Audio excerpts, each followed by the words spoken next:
Halo, Assalamualaikum warahmatullahi wabarakatuh teman-teman. Selamat pagi, bagaimana kabarnya?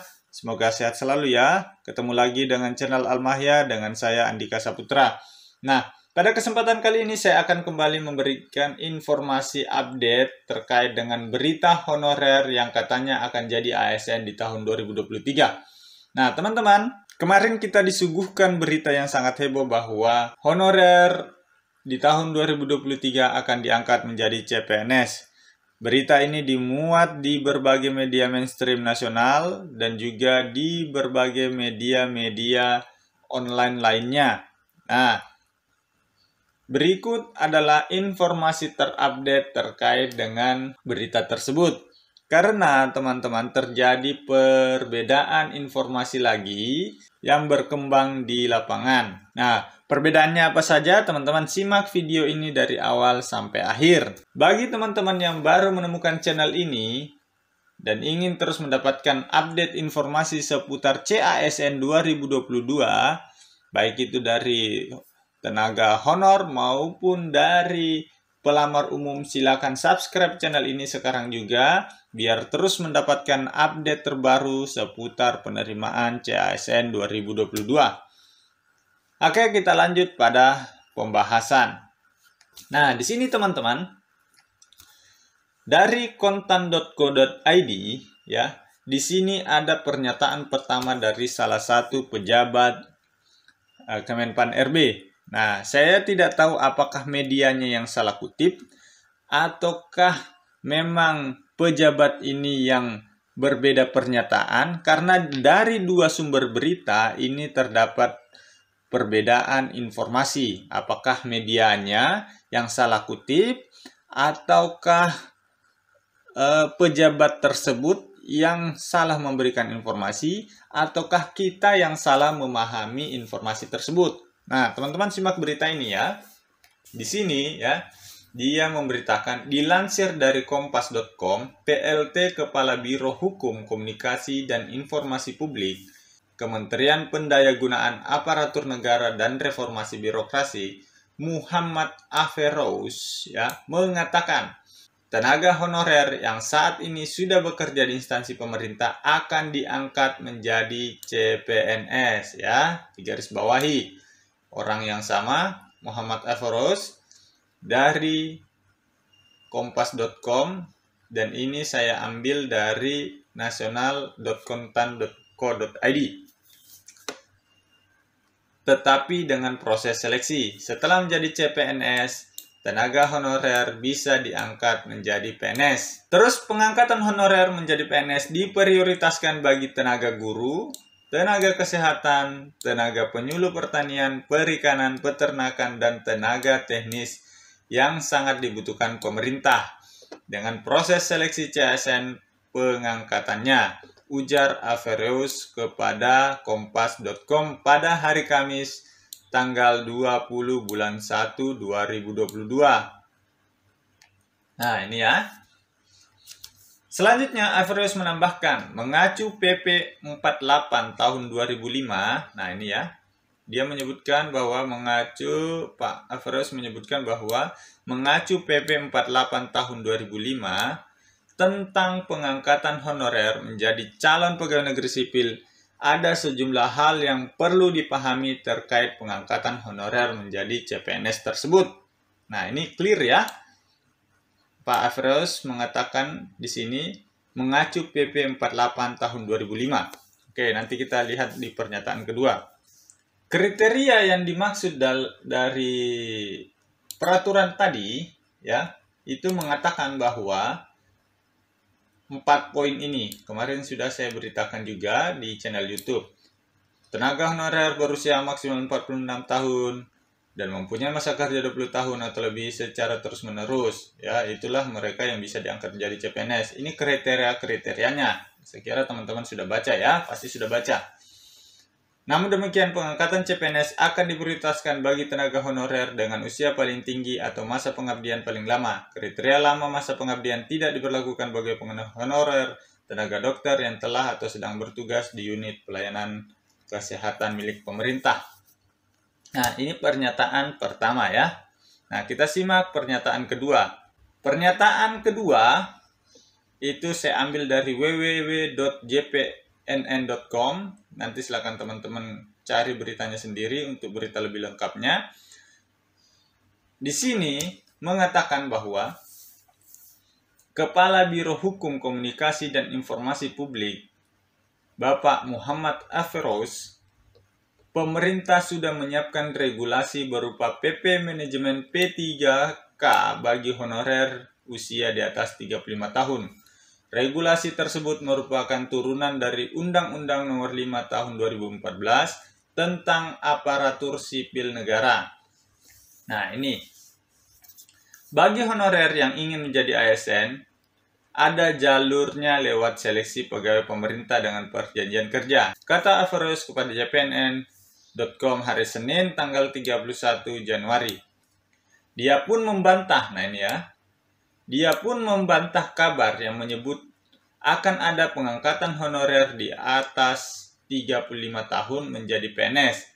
Sebab tidak ada regulasi yang mendukungnya. Nah, ini sudah mulai ada sedikit perbedaan. Nah, honorer berusia maksimal 35 tahun bisa diangkat PNS tentunya melewati seleksi CPNS sebagaimana amanat PP Manajemen PNS. Ini ya, perbedaan mencoloknya di sini. Kalau kemudian berkembang di lapangan bahwa pengangkatan honorer menggunakan PP 48 tahun 2005 dan PP 56 tahun 2012, Aferos menegaskan ketentuan itu sudah tidak berlaku. Nah, di sini teman-teman. Kalau di pernyataan sebelumnya, kalau di pernyataan pertama menyatakan bahwa di sini Pak Aferos menambahkan mengacu PP 48 tahun 2005 tentang pengangkatan tenaga honorer menjadi calon pegawai negeri sipil, ada sejumlah hal yang perlu dipahami terkait pengangkatan honorer menjadi CPNS tersebut. Nah, kelanjutannya yang tadi ini adalah syarat-syarat yang tadi. Ada 4 syarat tadi kategori honorer yang bisa diangkat jadi PNS, yaitu usia maksimal 46 tahun dan bla bla bla. Ada 4 tadi ya. Nah, sedangkan di pernyataan kedua, hal itu telah dibantah ya. Entah medianya yang salah mengutip atau seperti apa. Yang jelas di pernyataan kedua melalui jpnn.com ini saya tampilkan bahwa di sini menegaskan ketentuan itu sudah tidak berlaku. Ya, kalau kemudian berkembang di lapangan bahwa pengangkatan honorer menggunakan PP 48 tahun 2005, Aferos menegaskan ketentuan itu sudah tidak berlaku. Jadi ketentuan yang 4 kriteria yang tadi itu sudah dibantah ya. Nah, PP 48 tahun 2005 sudah selesai dan terakhir diubah dengan PP 56 tahun 2012. Dengan demikian, 2 regulasi tersebut tidak berlaku lagi. Ini mungkin maksudnya salah tulis juga nih. Ya, jadi teman-teman, ini berita yang berkembang kemarin yang terkait dengan PP 48 tahun 2005 yang menyatakan 4 kriteria tadi yang bisa diangkat menjadi honorer yang bisa diangkat jadi CPNS itu sudah dibantah. Ya, ini dari orang yang sama. Nah, di sini Pak Aferos, di sini juga Pak Aferos. Nah, di sini teman-teman, coba kita lanjut berita dari jpnn.com ini ya. Nah, jika ada keraguan, Aferos menyarankan untuk menanyakan langsung kepada Kemenpan RB. Ini untuk menghindari oknum-oknum calo yang memanfaatkan informasi tersebut. Prinsipnya tidak ada pengangkatan PNS tanpa tes dari honorer, apalagi usia 35 tahun ke atas. Pengangkatan PNS menggunakan PP Manajemen PNS. Salah satu pasalnya mengatur batasan usia maksimal 35 tahun dan harus lewat seleksi administrasi, seleksi kompetensi dasar, seleksi kompetensi bidang. Pungkasnya. Sebelumnya ratusan ribu honorer K2 maupun non-K2 gempar dengan informasi adanya pengangkatan menjadi PNS. Nah, teman-teman. Nah, di sini teman-teman, yang saya bisa tangkap dari inti dari 2 perbedaan berita ini adalah PP 48 tahun 2005 di sini sudah ditegaskan bahwa tidak berlaku lagi. Ya, artinya pengangkat 4 kriteria tadi, pengangkatan honorer jadi PNS itu sudah tidak berlaku. Terus yang kedua, yang bisa kita dapat informasi bahwa prinsipnya tidak ada pengangkatan PNS tanpa tes dari honorer. Jadi, proses pengangkatan honorer itu tetap melalui proses tes. Terus yang ketiga, yang perlu teman-teman ketahui bahwa Kemenpan RB sudah berkali-kali menegaskan bahwa di tahun 2023 tenaga honorer akan dihapus dari semua instansi pemerintah, baik itu dari pemerintah pusat maupun pemerintah daerah. Nah, bagaimana dengan nasib tenaga honorer yang sudah bekerja? Dan bagaimana instansi menyikapi hal ini? Karena tidak bisa dipungkiri, kebutuhan tenaga honorer di semua instansi pemerintah, baik pusat maupun daerah, itu masih sangat-sangat dibutuhkan. Nah, bagaimana solusi ini? Kemarin ada berita yang menginformasikan bahwa tenaga honorer yang bekerja di pemerintah sekarang itu dipersilahkan untuk mendaftar P3K di tahun 2022 ini. Karena memang pemerintah sekarang lagi fokus untuk merekrut P3K di tahun 2022. Terkait dengan formasi yang dibuka, memang kalau mengacu pada regulasi terakhir, tidak semua formasi bisa diisi oleh P3K. Nah, tentu Kemenpan RB sudah menyikapi, sudah akan mengambil langkah terkait hal ini. Pasti mereka akan kembali menyusun formasi-formasi apa saja yang bisa diisi oleh P3K. Karena kalau mengacu yang lama, tidak semua formasi yang sekarang diduduki oleh tenaga honorer itu ada formasinya di dalam P3K. Nah, bagaimana jika di tahun 2023 honorer ditiadakan sedangkan formasi tersebut kosong, ya? Padahal formasi tersebut urgent, sangat dibutuhkan, ya. Jadi saya pikir pemerintah ke depannya pasti akan membuat sebuah regulasi atau aturan terbaru terkait dengan jabatan atau formasi-formasi yang bisa diduduki oleh P3K. Karena untuk mengisi kebutuhan yang akan ditinggalkan oleh tenaga honorer. Seperti itu ya. Jadi teman-teman yang sekarang sebagai honorer tetap mempersiapkan diri untuk mengikuti tes seleksi P3K di tahun ini. Ya, keuntungannya teman-teman sudah bekerja di instansi, teman-teman sudah tahu tupoksi yang teman-teman jalankan. Mudah-mudahan ke depannya formasi yang dibuka oleh pemerintah untuk mengganti tenaga honorer menjadi P3K atau CPNS itu dibuka untuk sesuai dengan formasi teman-teman atau sesuai dengan jabatan yang teman-teman honor emban sekarang. Oke?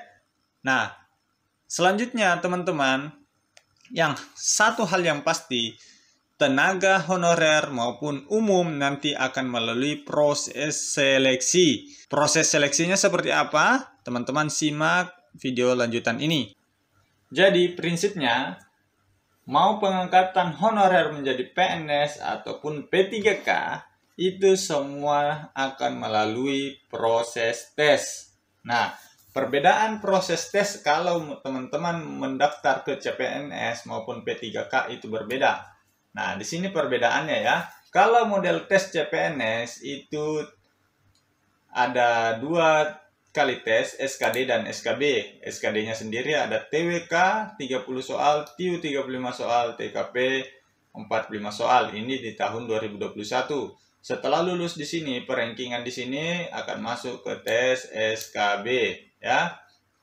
Nah, kalau model tes P3K, ya, itu ada 1 kali tes saja, di mana ada 4 jenis tes yang teman-teman hadapi.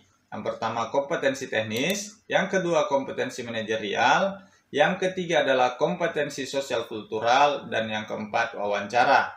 Jumlah soalnya seperti ini ya, 90, 25, 20, dan 10. Dan semuanya ini adalah CAT. Kalau di tahun 2021 semuanya adalah CAT atau berbasis komputer.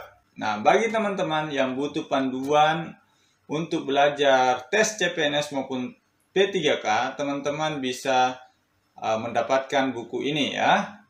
Buku ini di dalamnya terdapat berbagai jenis soal-soal terupdate, dan alhamdulillah di tahun sebelumnya modul yang kami susun berhasil cukup banyak membantu teman-teman lulus CPNS maupun P3K. Silakan teman-teman klik link di bawah untuk melihat testimoni-testimoni dari mereka. Ada ratusan testimoni, tetapi mungkin yang kami tampilkan cuma puluhan karena keterbatasan website. Jadi silakan teman-teman klik link yang ada di bawah untuk mendapatkan testimoni-testimoni dari mereka, ataupun untuk melakukan order buku ini silakan klik link yang ada di bawah ya. Di sini teman-teman akan mendapatkan panduan lengkap lulus CPNS dan P3K, termasuk di dalamnya adalah soal-soal CPNS dan soal-soal P3K ya. Soal-soal P3K-nya kami masukkan ke dalam DVD ini ya. Oke teman-teman, semoga informasi ini bermanfaat. Nantikan terus update informasi seputar CPNS maupun P3K dari channel ini ya. Sekali lagi bagi teman-teman yang belum subscribe, silakan subscribe channel ini. Sekian, terima kasih. Assalamualaikum warahmatullahi wabarakatuh.